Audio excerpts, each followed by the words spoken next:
اگر دیکھا جائے تو کچھ معاملات پچھلے ایک دو دن سے بہتر نہیں ہے کہ اندر سے کوئی انتشار والی بات آ نہیں رہی، عمران خان صاحب کوئی اندر سے بڑک مار نہیں رہے اور باہر والوں پہ بھی پریشر کم ہو گیا ہے، تو کیا یہ پابندی کا سلسلہ ذرا لمبا نہیں چلنا چاہیے؟ یہ عمران خان کو جو سہولتیں دی گئی تھی یہ بولنے کی اور اندر سے ملنے کی.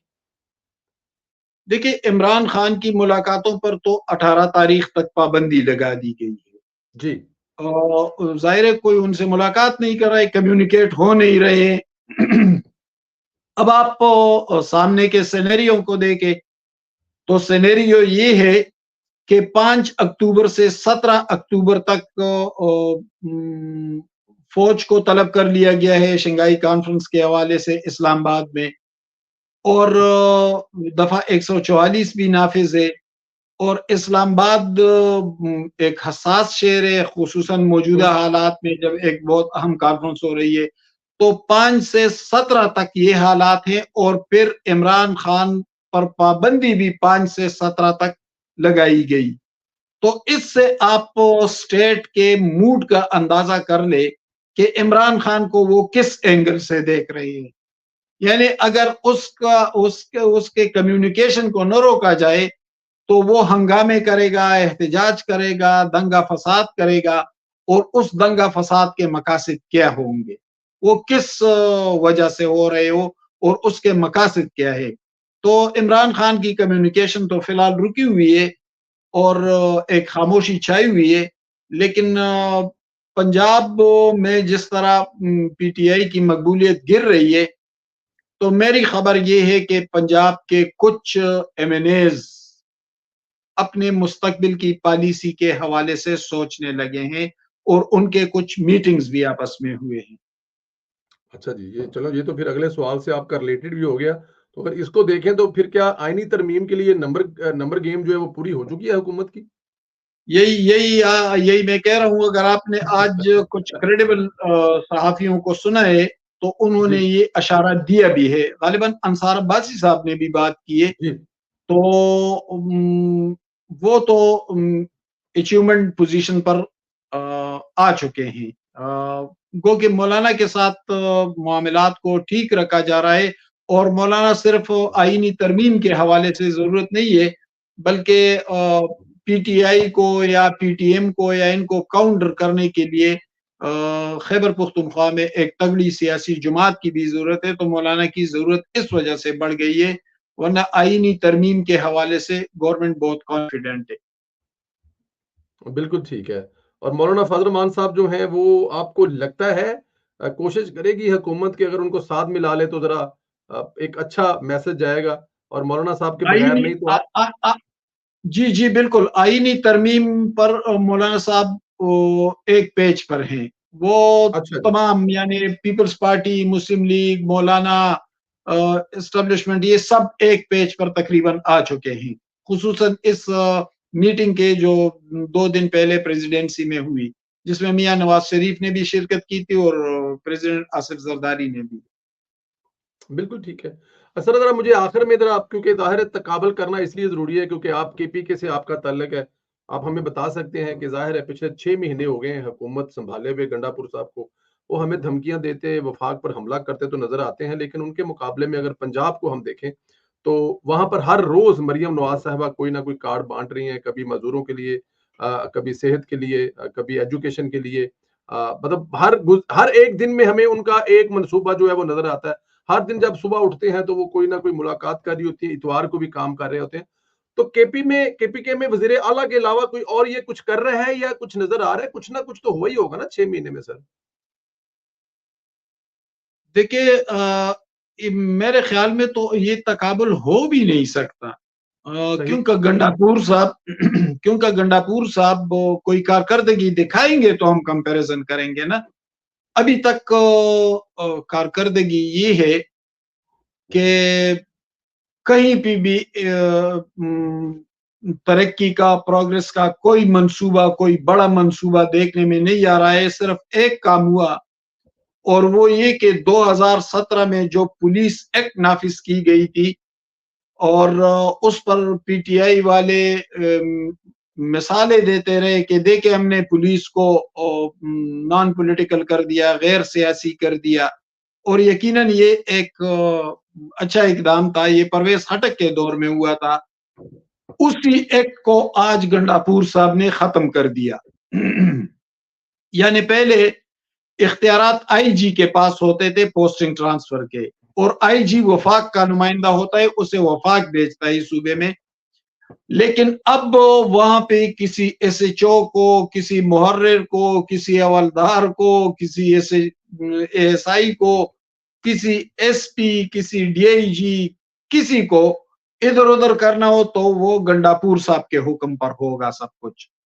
اور اس کے علاوہ یعنی ایک طرح سے کرپشن کا نیا دروازہ کھول رہا ہے. اور اس سے صرف کرپشن کا دروازہ نہیں کھلے گا، اس سے جو کرپٹ پولیس کے لوگ ہوں گے تو وہ میرٹ کی بجائے سفارش اور کرپشن کی بنیاد پر آئیں گے، پوسٹنگ لیں گے. اور جب پوسٹنگ لیں گے تو ظاہر ہے انہوں نے اگر سیٹ خریدی ہو تو پھر انہوں نے کچھ کمانا بھی ہوتا ہے، تو وہ کمانے پر توجہ دیں گے، تو امن و امان کی صورتحال مزید بگڑنے کا اندیشہ ہے خیبر پختونخوا میں. تو یہ اس ایکٹ کے ختم ہونے کے بعد مجھے نہیں معلوم کہ گنڈاپور صاحب نے کس ہاسپٹل کا افتتاح کیا، کس کالج کا، کس یونیورسٹی کا افتتاح کیا، کس پروجیکٹ کا افتتاح کیا. ابھی تک تو ہماری نظر میں کوئی ایسی چیز نہیں آئی. تو کابل کا تو سوال ہی پیدا نہیں ہوتا. ظاہر ہے کہ مریم نواز کی کارکردگی اور وہ اسی لیگیسی کو لے کر چل رہی ہے جو میاں شہباز شریف چھوڑ کر گئے تھے. بالکل ٹھیک کہہ رہے ہیں آپ، شہباز چھوڑ کے گئے تھے. میں نے کہا پھر بھی آپ سے پوچھ لیں، یہ خبر آج چل رہی ہے کہ گنڈاپور صاحب نے ایس ایچ او سے لے کر اے ایس آئی اور حوالدار سے لے کے سب اپنے ہاتھ میں نکلا، اور جس کا جو آپ نے دوسرا پہلو بتایا کہ اس سے جو ایک تو جو کرپشن ہوگی، اور دوسری پھر یہ ہے کہ یہ سارے پیسے ایک ہی بندے کو جائیں گے کیونکہ وہی اس کا ذمہ دار ہے، وہی تبدیل کرنے والا ہے. اینڈ آف ڈے پہ جو ہوگا وہ جائے گا تو گنڈاپور صاحب کو ہی نا سر. یہاں سے تو یہ بڑا سمپل سی بات ہوگی، اس میں کوئی دوسرا تیسرا بندہ تو دہاڑی نہیں لگا سکے گا نا. دیکھیے وہاں پہ کچھ عجیب سے نیٹ ورک بنے ہوئے پیسوں کے. یعنی میں آپ کو بتاؤں کہ امیر مقام جو مسلم لیگ کے صوبائی صدر ہیں جی، ان کو ٹھیکہ ملا تھا سوات میں 23 کلومیٹر سوات منکیال روڈ کا، اور ایک ادھر ایبٹ آباد میں ٹھنڈیانی، یہ بھی کوئی 25-26 کلومیٹر روڈ تھا، یہ ٹوٹل 47 کلومیٹر تھا. اب یہ ٹھیکہ تھا 6 ارب روپے کا، اور یہ ٹھیکہ پہلے گیا 8 ارب 40 کروڑ پر، اور پھر چلتے چلتے 10 ارب پر پہنچ گیا تھا. اور بعض ذرائع مجھے بتاتے رہے کہ یہ ٹھیکہ 10 ارب نہیں 17 ارب پر چلا گیا تھا. تو جب یہ ٹھیکہ اوپر جا رہا تھا تو شکیل خان نے کہا، کہیں پہ کہا ہے کہ میں نے پوچھا کہ مجھے اس حوالے سے انفارمیشن پرووائڈ کر دے، چونکہ وہ منسٹر تھے سی این ڈبلیو کے. تو ان کے اپنے منسٹر نے کہا کہ مجھے معلومات نہیں دیے گئے، کہتے کہ ہمیں اجازت نہیں ہے.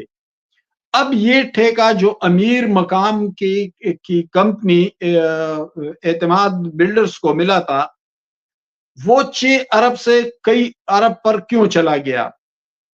اب ظاہر ہے کہ جو کمیٹی تھی جس نے تحقیقات کرنی تھی کہ یہ ٹھیکہ اس کی لاگت بڑھا دے یا کم کر دے، جس میں سیکٹری سی این ڈبلیو بھی ہوں گے، ایڈیشنل چیف سیکٹری بھی ہوں گے، تو وہ کمیٹی کس کے انڈر ہے؟ وہ تو ظاہر ہے کہ چیف منسٹر خیبر پختونخوا کے انڈر ہے، اور ان کی تعیناتی بھی وہی کرتے ہیں ان کی مرضی سے سیکٹری سی این ڈبلیو. بلکہ یہ سیکٹری سی این ڈبلیو اس پہ شکیل خان کے ساتھ فیصل امین گنڈاپور کا جھگڑا بھی ہوا تھا، علی امین کے بھائی کا، کیونکہ وہ ایک اور آدمی کو لا رہا تھا. کیوں لا رہا تھا وہ ایک الگ کہانی ہے. تو جب یہ کمیٹی اپنے منسٹر کو انفارمیشن نہیں دے رہے تھے اور یہ اس کی لاگت دن بدن بڑھتی رہی، تو پھر اس کمیٹی نے اسے کیوں نہیں روکا، رپورٹ کیوں جاری نہیں کی؟ ظاہر ہے کہ انہیں کسی نے کہا تھا ان بیوروکریٹس کو کہ اس کو آگے بڑھنے دے. اور پھر اس میں یہ جو 5-6 ارب کا گھپلا ہوا، تو وہ تو پھر جو سرکمسٹانشل ایویڈنسز ہیں، واقعاتی شہادتیں ہیں، وہ تو ہمیں یہی بتا رہے ہیں کہ امیر مقام اور صوبے کے اہم شخصیت کے درمیان معاملات طے پا گئے ہوں گے، کیونکہ اس کے علاوہ تو ہمارے پاس سوچنے کے لیے دوسرا راستہ ہے ہی نہیں۔ تو یہ صورتحال ہے، آپس میں سیاسی اختلاف کوئی نہیں ہے، بس معاملات کو مالی تناظر میں دیکھا جا رہا ہے، اور جہاں پر مالی مفادات مشترک ہو تو پھر وہاں پر سیاسی اختلافات کو بالائے طاق رکھا جاتا ہے۔ اسی جب تناظر میں مریم ایک اور نواز جی ایک منٹ، جب مریم نواز کو مینا خان افریدی بدترین گالیاں دے رہا تھا، جس پر پختونوں کے سر شرم سے جھک گئے تھے، سب اس پر خفا تھے کہ یہ ہماری روایت نہیں ہے خواتین کو گالیاں دینا، تو اسی اسمبلی میں امیر مقام کا بھائی ڈاکٹر عباد اپوزیشن لیڈر ہے، کیا اس نے ایک بھی بیان دیا؟ کیا اس نے جواب دیا تھا؟ کیا امیر مقام کے خلاف کبھی پی ٹی آئی نے ٹرولنگ کی؟ ان تمام سوالات کا جواب دیا جائے نا، ہم تو صحافی، ہم تو سوال کریں گے، ہمیں مطمئن کیا جائے کہ ڈاکٹر عباد کیوں خاموش تھے۔ ایک آدمی بول رہا تھا اختیار ولی، اور کھل کر بول رہا تھا، اسے دھمکیاں مل رہی تھی، لیکن مریم نواز کی طرف سے صرف وہ جواب دے رہا تھا، اور جو اپوزیشن لیڈر تھا امیر مقام کا بھائی، وہ خاموش تھا۔ اچھا، ہاں یہ بالکل میں نے آپ سے یہی بات بدلے پوچھی تھی کہ مریم نواز کے بارے میں جس طرح کی وہاں پہ زبان استعمال کی گئی، میری اطلاعات کے مطابق تو اختیار ولی صاحب ابھی ایم پی اے نہیں ہے، لیکن اس سے پہلے محمود خان صاحب نے جب شہباز شریف صاحب کے بارے میں بات کی تھی تو انہوں نے بالکل، کافی زیادہ سخت موقف اختیار کیا تھا۔ ہاں ہاں، محمود خان کے کو بہت سخت جواب دیا تھا اختیار ولی نے۔ اختیار ولی بڑے جینون ورکر ہیں۔ جی، ابھی وہ اسمبلی میں نہیں ہے، شاید یہی وجہ ہے۔ اور کیا اختیار ولی کے علاوہ اس اسمبلی میں پی ایم ایل این کا کوئی بھی ایسا بندہ نہیں ہے؟ چلے ایک تو وجہ آپ نے بتا دی، کوئی اور بھی نہیں ہے جو اختیار ولی کے بعد وہاں پر مریم نواز یا پی ایم ایل این کی قیادت کے بارے میں جو گفتگو ہو اس کو جواب دے سکے؟ سر اسمبلی میں ہیں چند لوگ ہیں، 6